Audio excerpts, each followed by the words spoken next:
Okay, we're talking about the early 70s right now. So what was going on in the bottoms? The bottom at that time, it wasn't nothing happening. The bottom was kind of nice, as a matter of fact. They had some real nice apartments over there with swimming pools in them, and people that had a little money was living in the bottom. That didn't get bad until I'm gonna say like maybe the late 70s.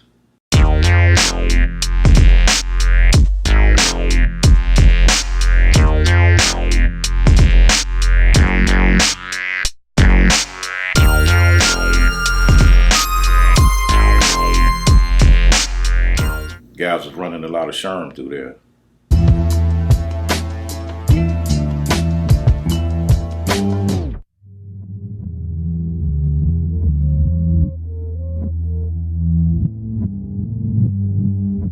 So that was similar to the jungle then? Yeah. Yeah.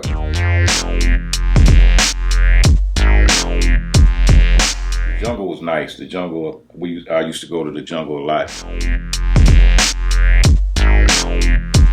Back in the early 70s, I had a friend that lived behind Jack in the Box on over there by Lamert Park, off of Stocker and Crenshaw, and walked the parties over in the jungle. And there was a lot of people with money that lived in the jungle at that time, and parties were real nice, man. There wasn't no gang banging going on, and the property was well kept up.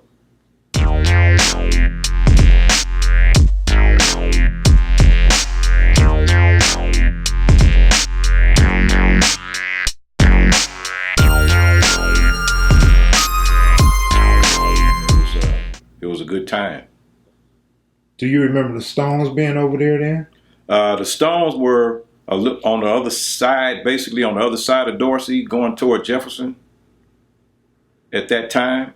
And this is a true story on that. When it came down, time going back to when we was talking about changing the name of the chain gang, I had mentioned changing the name to the Blackstone Rangers. And one of the guys in the Dirty Dozen, Larry, had said, "No, man, we can't do that because it's already the Blackstone Rangers, And but I was just coming out of Chicago, that was one of the biggest gangs that I knew. So I wanted to kind of, use that title. And many years later, I found out there was some Stones that had got started in L.A.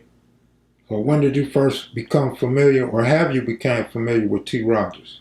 I became familiar with him, I'm going to say, maybe about 5 years ago when I was watching this documentary on TV. Oh, wow. Yeah, I didn't know him. I didn't know him or anything about him back in the old days. Just so we get a clear understanding, when did you pretty much leave the gang scene? I left the gang scene, I'm going to say, late 1974. I got my driver's license in June of 74. And once I got my car, man, and I had one of my girls got pregnant, so I just kind of, walked away, man. It was time, I had put in a lot of time, with the thug life, man, just like from grade school all the way up, man. So I guess that was my junior year in high school, that was my senior year in high school. I walked away, and that wasn't my last encounter, gangbanging encounter, but that was my last. That's when I kind of walked away from the scene. That whole scene, man, just didn't make sense to me anymore. It had got too big. Even in Inglewood, the numbers had got so big to where it was cats that went to Inglewood that didn't know the guys from Morningside, and the guys from Morningside didn't know a lot of the guys from Inglewood. So there was a few run-ins that happened because of that, between the gangs. But it eventually got resolved, after everybody, sat down and put two and two together and said, okay, now it's time to really sit down and have a meeting. But I had brought it to Colonel's attention that we needed to have a meeting. a big meeting because it's getting kind of big. And that meeting didn't happen until after a couple of cats got into some serious issues. Yeah, that's what I was trying to get at earlier, trying to figure out how y'all all came together as one and one accord.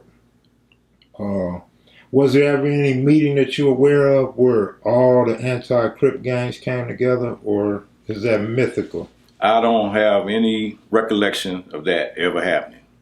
I don't. That's just something somebody wrote in a book and everybody ran with it. I have no idea. I never heard of nothing like that. Not till you just mentioned it. I have no idea. Yeah, Little Caesar was probably the first person I ever heard say that he never heard of it. So No, I never heard of it either. Okay. Nope. Yep. Yeah, my last episode that I dealt with when I got out of the life as far as gangbang is concerned, and I want to be perfectly clear right now to anybody that's watching, I'm no longer gang affiliated. That all that stopped in the 70s. But my last encounter that I experienced, I was dating this girl. As a matter of fact, I talked to you about her, a lady named Sandy, whose brother was Psycho Michael from the East Side Crips. And we were celebrating my birthday, and this was in June of 1990. Now, I can tell you the exact date, and this was the last time I got into any kind of situations with any gangbanging. And so we was all at a friend of mine's house whose birthday happened to be the same day as mine, and it wasn't my birthday that day, but on June 26, 1990, we left a friend's house and we stopped at the liquor store right there on Florence and 11th Avenue. Yeah, I know you're familiar with that store. It's right there on the corner. And so I had a van at the time, so I stopped at the store, and she was still in the car. She had talking about coming down with a cold, so I was going to go in the liquor store and try to get her something for the cold. So I went in the alley and took a leak behind the liquor store. And when I was on my way out, a guy approached me and said, hey, man, what you doing back there? Back here taking a leak. So the cat walked up to me and he had his hand in his pocket. And he said, man, give me your wallet, give me your money. I'm like, man, I ain't giving you nothing, because at that particular time, I really didn't have nothing to lose. I had been trying to stop using drugs. I had been trying to stop getting high and stuff and drinking and all that.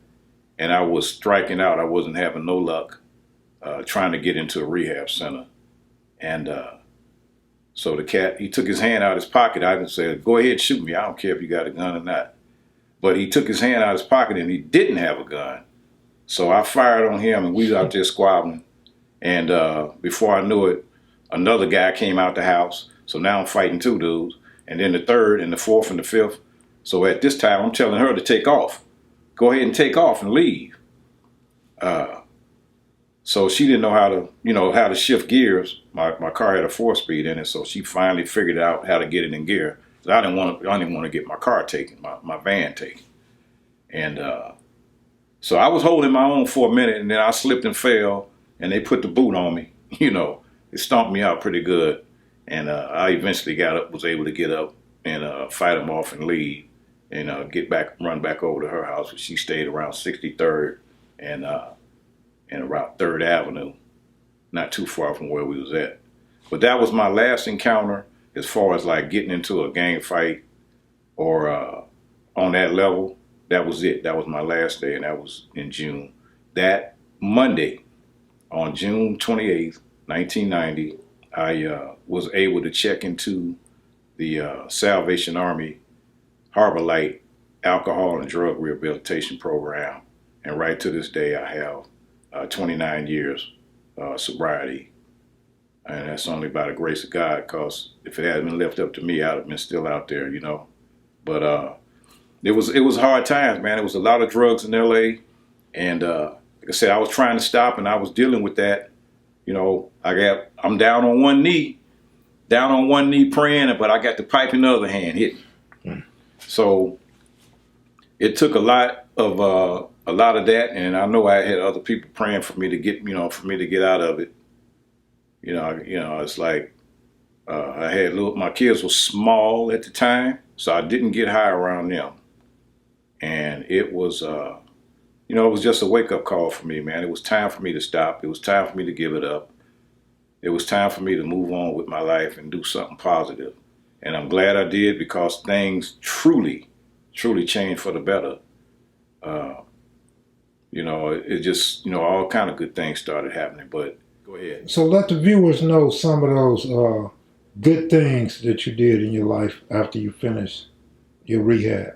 The first good thing that I did was I ended up becoming a drug counselor, and helping people get off drugs. And it's a difficult job, but I had a lot of experience as far as using drugs, so I just turned that around and just used that experience that I had to try to help people get off drugs. And I've helped quite a few people, and there's quite a few that I wasn't able to help because they were still involved and actively involved in their use, and they wasn't ready to stop. That was one of the things. I ended up owning property, being able to own property, and it was, prior to that, I was happy staying in a 1-bedroom. Or is there anything we left out, or anything you want to say? Yeah, I would like to say that, just dealing with watching your videos on YouTube have been a real inspiration for me, and it has also given me a chance to kind of create my own page. That's KP Video News. If you go check it out, I try to cover some topics like some of the things that are going on with Black people today, some issues that we're dealing with, and some things that I just came up with a couple of positive videos about some positive things that Black people are doing. And I'm not trying to be like Bill Cosby, trying to tell you what you should and shouldn't do, because that ain't the way to do it. That's not the way to do it. I mean, I can just put the information out there for you to get, and then you can go check it and see see for yourself whether it's valid or not. So KP, you just started your channel, right? Yes, I did. I just started this channel, YouTube channel, like I said, KP Video News, and it's it's a learning curve. I'm enjoying it so far, and I think I'll continue doing it. All right, let the people know that you need followers, man. Oh yeah, I do. I need followers. If you go to on YouTube, that's KP, the letters KP Video News, and click on my page and subscribe to my page and click on my links, and leave a message if it's something on there that you like. Leave some comments on there. If it's something on there that you don't like, leave a comment. If it's something on there that you want me to do, or a topic that you would like for me to investigate and report on, put that on there.